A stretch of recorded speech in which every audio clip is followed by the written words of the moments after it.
నమస్తే, welcome to #you. నేను మీ రాజేష్. సహజంగా రాజకీయాల్లో ఉన్నటువంటి ఏ నేత అయినా ఓటమి తర్వాత కొన్ని పాఠాలు నేర్చుకోవడం సర్వసాధారణం. అంటే లీడర్షిప్ స్కిల్స్ ఉన్నటువంటి వాళ్ళందరూ కూడా ఏ విధంగా ఓడిపోయాం, ఓటమికి గల కారణాలు ఏంటి అన్నది స్పష్టంగా విశ్లేషించుకుంటారు. కానీ బీఆర్ఎస్ పార్టీలో అటువంటి పరంపర ఏమి జరిగినట్టుగా గడిచినటువంటి కొద్ది కాలంగా చూస్తే మనకేం కనిపించట్లేదు. అంటే కేవలం కాంగ్రెస్ పార్టీ మీద బురద చల్లటం, కాంగ్రెస్ పార్టీ ఇరకాటం పెట్టడం, లేకుంటే ప్రతిపక్ష పార్టీగా బాధ్యతలు పూర్తిగా అంటే ప్రజల్లోకి వెళ్లకుండా, ప్రజల్లో ఉద్యమించకుండా, ప్రజల్లో వాళ్ళ ఫెయిల్యూర్ని ఎత్తి చూపకుండా కేవలం సోషల్ మీడియా, అట్లాగే కొంత ప్రెస్ ముందుకు రావటం, కొంత క్వశ్చన్ చేయటం, అట్లాగే కాంగ్రెస్ పార్టీ మీద బురద చల్లటం, ఇటువంటి కార్యక్రమాల్లోనే కేటీఆర్ కానీ బీఆర్ఎస్ పార్టీ కానీ ఉన్నట్టుగా ఇప్పటిదాకా కనిపిస్తుంది. కానీ తాజాగా ఆయన చేసినటువంటి వ్యాఖ్యలు చూస్తే, ఆయన చెప్తున్నటువంటి కొత్త పాఠాలు వింటే ఖచ్చితంగా ఓ రకంగా అసలైనటువంటి విషయం ఏమన్నా కేటీఆర్ మర్చిపోయారా అని అనిపించక మానదు. ఎందుకంటే 2023 చివరిలో తెలంగాణలో జరిగినటువంటి అసెంబ్లీ ఎన్నికల్లో ఎదురైనటువంటి ఓటమి నుంచి బీఆర్ఎస్ ఇంకా బయట రాలేకపోతుంది. అంటే రేవంత్ రెడ్డి గారు గతంలో ఎట్లయితే విమర్శించినట్టుగానే వాళ్ళు ఇంకా అదే అధికారంలో ఉన్నారనే ఫోబియా కనిపిస్తోంది. అంటే ఇప్పటికి కూడా తమ ఓటమికి కారణాలని వెతుకుతూనే ఉంది బీఆర్ఎస్ పార్టీ. అందుకు తాజాగా పార్టీ కీలక నాయకుడిగా ఉన్నటువంటి కేటీఆర్ చేసినటువంటి వ్యాఖ్యలే నిదర్శనంగా మనం చెప్పుకోవచ్చు. ఆయన ఒక రకమైనటువంటి ఆసక్తికరమైనటువంటి విషయం చెప్పింది ఏంటంటే, ఇప్పటికీ పార్టీ ఓటమికి కారణం పార్టీ అధినేత కేసీఆర్ కానే కాదని, ఆ తప్పు ఎలా జరిగిందో తెలుసా అని ప్రశ్నించి అంటూ కొత్త కోణాన్ని ఆవిష్కరించినటువంటి వైనం చూస్తే, సో ఇది అవసరమా అని అనిపించక మానదు. ఎందుకంటే జరిగింది వదిలేసి జరగబోయే దాని మీద ఫోకస్ చేయాల్సినటువంటి అవసరం కూడా బీఆర్ఎస్ పార్టీకి ఉంది అన్నది ఇప్పుడు క్యాడర్ చర్చించుకుంటున్నటువంటి మాట. నిజానికి ఓటమి ఎదురైనటువంటి 6 నెలల వరకు ఇలాంటివి చెప్పేందుకు కానీ వినేందుకు కానీ బాగుంటాయి. కానీ ఓటమి ఎదురై మరో 2 నెలలకు 2 ఏళ్ళు పూర్తిగా వస్తుంది. ఇప్పుడు ఇటువంటి టైంలో ఇంకా అప్పటి ఓటమి దగ్గరే కేటీఆర్ ఆగినట్లుగా కనిపిస్తుంది. అంటే ఆయన తర్వాత జరిగినటువంటి పరిణామాల మీద విశ్లేషించాల్సినటువంటి అవసరం ఉంది.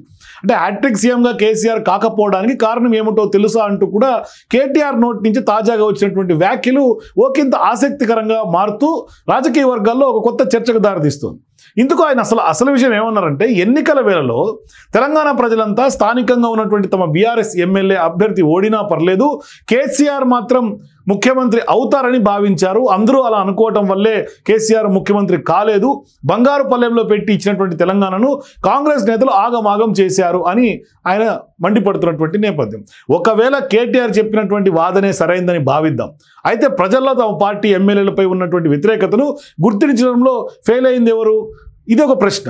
తమ పార్టీ ఎమ్మెల్యేల అభ్యర్థులని మార్చి ఉంటే ఈ ఓటమి ఎదురయ్యేది కాదు కదా అనేది ఎప్పటి నుంచో ఉన్నటువంటి రాజకీయ వర్గాల్లో ఉన్నటువంటి చర్చ.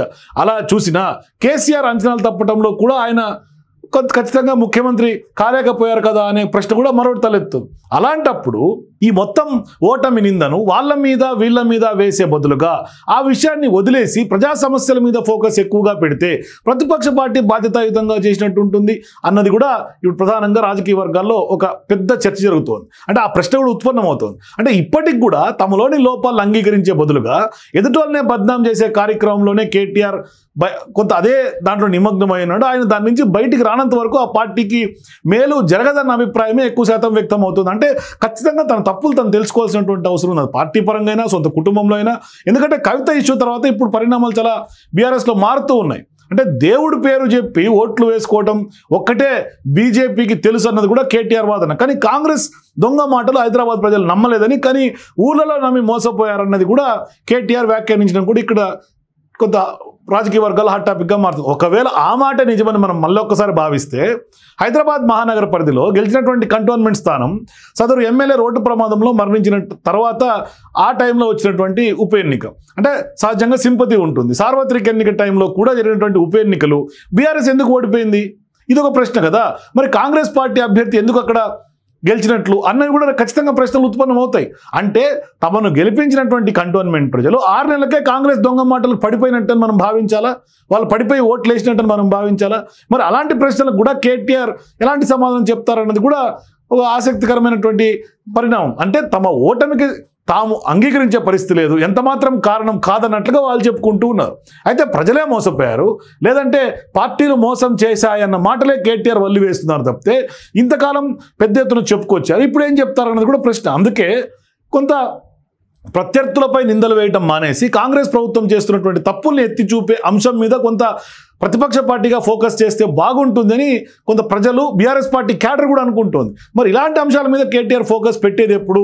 అందుకంటే అసలు విషయం అన్నది ఆయన మర్చిపోయి అసలైనటువంటి విషయాన్ని వదిలేసి కొసరును పట్టుకొని ఇంకా పాత ఓటమినే ఆయన దాన్నే ఎనిక్కి ముందుకు లాగుతూ ఉంటే దాని గురించే చర్చలు జరిపితే అసలైనటువంటి విషయం జరగబోయే రాజకీయ పొలిటికల్ స్ట్రాటజీస్ లేకుంటే కాంగ్రెస్ పార్టీ చేసినటువంటి విధానం. ఎందుకంటే గతంలో కేసీఆర్ గారు కూడా ఇటువంటి వాదన చేశారు. ఎందుకంటే అప్పట్లో 25 ఏళ్ల పాటు జరిగినటువంటి ఆ సమావేశంలో వరంగల్ ఎలకతుర్తి సమావేశంలో కూడా ఆ రోజు ప్రజలే మోసం చేశారు, అంటే ప్రజలే మోసపోయారు, కాంగ్రెస్ దొంగ హామీలు, ప్రజలు మోసపోయారు, అంటే ప్రజలు మోసపోయారు, కాంగ్రెస్ దొంగ హామీలు ఒక రకంగా ప్రతిపక్ష నేతగా మీరు అనొచ్చు. కానీ మీరెందుకు ఓడిపోయారనే అంశం మీద కూడా లోతుగా విశ్లేషణ చేయాల్సినటువంటి అవసరం ఉంది. బీఆర్ఎస్ పార్టీ పైన ఉన్నటువంటి ప్రజల్లో వ్యతిరేకత ఎందుకు వచ్చింది, కాంగ్రెస్ పార్టీ హామీలు ఎందుకు వాళ్ళు నమ్మాల్సి వచ్చిందనే అంశాలని వీళ్ళు వదిలేసి బీఆర్ఎస్ పార్టీ నాయకులు ప్రధానంగా ఇప్పుడు ఇటువంటి కామెంట్స్ కొత్త పాఠాలు చెప్తున్నటువంటి నేపథ్యం.